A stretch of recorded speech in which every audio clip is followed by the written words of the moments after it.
సింహాచలం ఘటన కానీ ఇతరత్ర అనేక ఘటనలు కానీ ఇవన్నీ కూడా హిందువుల సెంటిమెంట్లను దెబ్బతీస్తున్నాయా, లేక వాటిని ప్రమాదాలుగా చూడాలా? మామూలుగా అయితే నాబోటి వాళ్ళం అయితే ప్రమాదంగానే చూస్తాం. కానీ ఎప్పుడైతే జగన్ గారి టైంలో వీళ్ళు ఈ మతాన్ని రెచ్చగొట్టే ప్రయత్నం చేశారో ఇప్పుడు అదే వస్తుంది కదా. పోనీ అప్పుడు రెచ్చగొట్టారు, ఇప్పుడు కూడా రెచ్చగొడుతున్నారు. మరోవైపు పాకిస్తాన్ మీద ప్రేమ ఎక్కువైతే అక్కడికి వెళ్ళిపోండి అని పవన్ కళ్యాణ్ గారు ఎవరిని అంటున్నారు? ఈ ఆంధ్రప్రదేశ్లో ఎవ్వరూ లేరు విదేశాలను ప్రేమించేవాళ్ళు. ఎవరు ప్రేమిస్తారండి? ఎందుకు ప్రేమిస్తారు? విదేశాలతో మనకేమి సంబంధాలు ఉన్నాయి? ఎవరికి జనానికి ఏమి సంబంధాలు ఉంటాయి? అట్లా మాట్లాడడం ద్వారా ఎవరిని రెచ్చగొడుతున్నట్లు? ఇవన్నీ కూడా మత విశ్వాసాలను దెబ్బతీయటం కాదా శివశంకర్? ఖచ్చితంగా సార్. సార్ కొంచెం టెక్నికల్ ఇష్యూస్ వల్ల కొంచెం లేట్ గా జాయిన్ కావాల్సి వచ్చింది. ఇంకోటి మీరు అన్నట్టు ఇక్కడ ఈ సంబంధించినటువంటి ఘటనలో, మతం సంబంధించినటువంటి ఘటనలో లేటెస్ట్ గా ప్రతి మతము కూడా, ఈవెన్ ఇంక్లూడింగ్ ముస్లింలు కూడాను పాకిస్తాన్ కానీ ఆ టెర్రరిస్టులు కానీ చేసిన చర్యలను ప్రతి ఒక్కరు కూడా ఖండిస్తున్నారు. ప్రతి ఒక్కరు బాధపడుతున్నారు. ఏ ఒక్కరు కూడాను, కులాలు కావచ్చు, మతాలు కావచ్చు, ఏ వ్యక్తి కూడాను ఆ చర్యలను అనేటువంటిది ఎంకరేజ్ చేయలేదు, ఆ చర్యలు సమర్థించుకోలేదు. అటువంటి పరిస్థితుల్లో లేని విషయాలను తీసుకొని వచ్చేసేసి వెళ్ళిపోండి, మీకు అవసరమైతే పాకిస్తాన్కి వెళ్ళిపోండి. నాకు తెలిసి ఈవెన్ ప్రతిపక్షాలు కావచ్చు, వాళ్ళు కావచ్చు, ముస్లిం మత సంస్థలు కావచ్చు, ఎప్పుడు కూడా అలాంటిటువంటి ఘటనలు లేవు. కావాలనేసి ఏదో ఒకటి, ఎందుకంటే పరిపాలన అనేటువంటిది చేతగాక, ఇచ్చినటువంటి మాటలు నిలబెట్టుకోలేక, కేవలము ఓట్ల కోసం, ఏ ఘటన జరిగినా కూడా ఓట్ల కోసం మలుచుకోవడము. నిజంగా కొన్ని ఘటనలు చూస్తే సార్, వాంటెడ్ గా వీళ్ళు చేశారేమో, ఓట్ల కోసము, న్యాచురల్ గా జరిగినట్టు కాదేమో కొన్ని అనేటువంటి అనుమానాలు అనేటువంటి బలపడతా ఉన్నాయి. ఈవెన్ తిరుపతి లడ్డు కావచ్చు, లేకపోతే మీరు అన్నట్టు ఇవన్నీ కూడాను కావాలని చేయడము.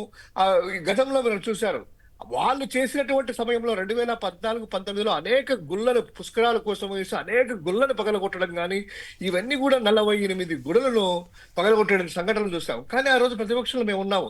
అయ్యా, ఇది గుళ్ళు ఇలాంటి పగలగొట్టడం రాజకీయం చేసేవా, కానీ ఏ విధంగా కూడా మత విశ్వాసాలను దెబ్బతింటే విధంగా, మతాలు రెచ్చగొట్టే విధంగా ప్రతిపక్షంలో మేము ఎప్పుడు మాట్లాడలేదు. అటువంటి సంఘటనలు జరిగినా కూడా.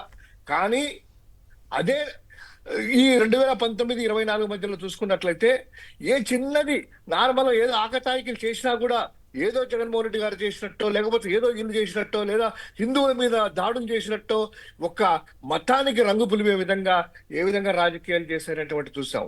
ఇప్పటికి కూడాను చేసేదంతా మత రాజకీయాలు కానీ, కుల రాజకీయాలు కానీ, ఇవన్నీ కూడా చూస్తూ ఉంటే కనుక నిజంగా ఈ అభివృద్ధి అనేటువంటి దాని మీద కానీ, లా అండ్ ఆర్డర్ మీద కానీ, పరిపాలన మీద కానీ ఏ విధంగా కూడాను పట్టు సాధించక, దృష్టి సారించక, ఇచ్చినటువంటి మాట నిలబెట్టుకోలేక, వచ్చే ఎన్నికల్లో కానీ, లేకపోతే ఈ విధంగా కానీ మతాల మధ్య చిచ్చు పెట్టే విధంగానే వీళ్ళ మాటలు, వీళ్ళ చేష్టలు ఉన్నాయి. ఇది చాలా ప్రమాదకరమైనటువంటి ఘటికలు.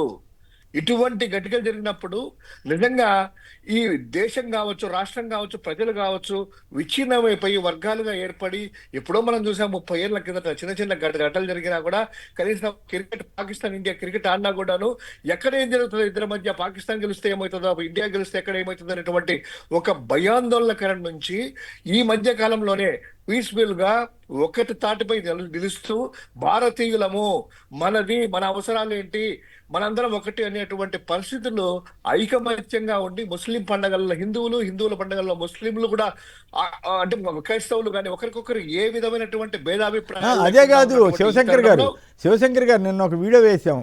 మన హైదరాబాదులో బాధితులు తెలుగు వాళ్ళు అక్కడ కాశ్మీర్లో ముష్కరులు, దుర్మార్గులు, వాళ్ళని ఏం చేసినా పాపం లేదు. వాళ్ళు కొందరు అట్లా అరాచకంగా చేసిన మాట వాస్తవం.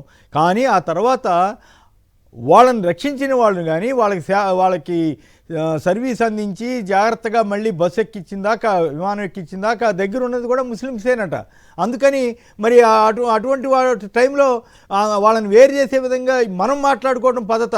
అలాంటి ఉగ్రవాదుల్ని ఏమైనా చేయండి, అభ్యంతరం లేదు. కానీ మొత్తం మతాల మధ్య చిచ్చు పెట్టేలాగా ఇప్పుడు ఇటువంటి టైంలో మాట్లాడచ్చా? యుద్ధం చేస్తారా, ఇంకోటి చేస్తారా, అది కేంద్ర ప్రభుత్వం నిర్ణయం. కానీ ఇక్కడ లోకల్ పాలిటిక్స్ కోసం దిక్కుమాలిన ఆరోపణలు, ప్రశ్నలు వేయటం అనవసరమైన. మీకు నాకేం విదేశాలతో ఏం సంబంధం ఉంటుందండి? ఎందుకు ఉంటుంది? ఎందుకు ఉండాలి? ఒకటి మీరు అనేది అక్షరాల సార్. ఇప్పుడు మతాన్ని చూసి ఉగ్రవాదం అనేటువంటిది అని తేల్చడం అనేటువంటిది ఇది చాలా హేయమైనటువంటి చర్య. కేవలం ముస్లింలు అందరూ కూడా అట్లా అని కాదు కదా, హిందువులంటే ఇలా అని కాదు కదా. మీరు అన్నట్టు టెర్రరిస్టులు ఎవరైతే ఉన్నారో, విచ్ఛిన్నులు ఎవరైతే ఉన్నారో, వాళ్ళని టార్గెట్ చేసి పాకిస్తానీలు ఎవరైతే ఉన్నారో, ఖచ్చితంగా పాకిస్తానీలు అనేటువంటిది వాళ్ళ చర్యలకి ఈ దేశం నుంచి, ఈ రాష్ట్రం నుంచి ఎక్కడున్నా కూడాను వాళ్ళందరినీ కూడాను వెలికి తీసేసి వాళ్ళ దేశానికి పంపించడం చేసేటువంటి బాధ్యత మనందరి మీద ఉంది. ఎందుకంటే ఇది దేశ సమగ్రతకి, దేశ భద్రతకి సంబంధించినటువంటి, సమైక్యతకి సంబంధించినటువంటి విషయం. అంతేగాని అలా చూసుకొని ఏదో అవకాశం దొరికింది కదా అని చెప్పి మీరు అన్నట్టు మరి అదే ముస్లింలే పోరాడుతా ఉన్నారు. ఈవెన్ అసదుద్దీన్ ఓవైసీ కూడాను బాంబే లాంటి దగ్గరికి వెళ్ళేసి దేశం కోసం, మన దేశం ఏంటి అని చెప్పి పోరాటాలు కానీ మొత్తం అన్ని కూడా చేస్తా ఉన్నారు. ఇటువంటి పరిస్థితుల్లో మనం వేరు చేయడం అనేటువంటిది భావ్యం కాదు. ఒక ముఖ్యమైనటువంటి స్థానంలో ఉండి ఒక రాజకీయ ప్రయోజనాల కోసము మనమే ఆ మాటలు మాట్లాడితే ఇక సాధారణ ప్రజల్లో లేనిపోని అనేటువంటి కూడా ఆ మతం మీద కానీ వాళ్ళ మీద కానీ అసహ్యము లేకపోతే కనుక శత్రుత్వం పెరిగేటువంటి అవకాశాలు చాలా ప్రమాదకరమైనటువంటి విషయాలు వస్తాయి. అది చెప్పేది ఏంటంటే కనుక ఇన్ఫ్లుయెన్స్ లో ఉన్నారు సార్ అందరు. ఎన్నిపోతే మీరు అంటే కనుక ఎవడు అనింది వీళ్ళు వ్యతిరేకులంట, వీళ్ళు వ్యతిరేకులంట అనేటువంటి ముద్ర వేయడమే కాదా? చాలా తప్పు ఇది. ఎవరు చేసినా కూడా చాలా తప్పు.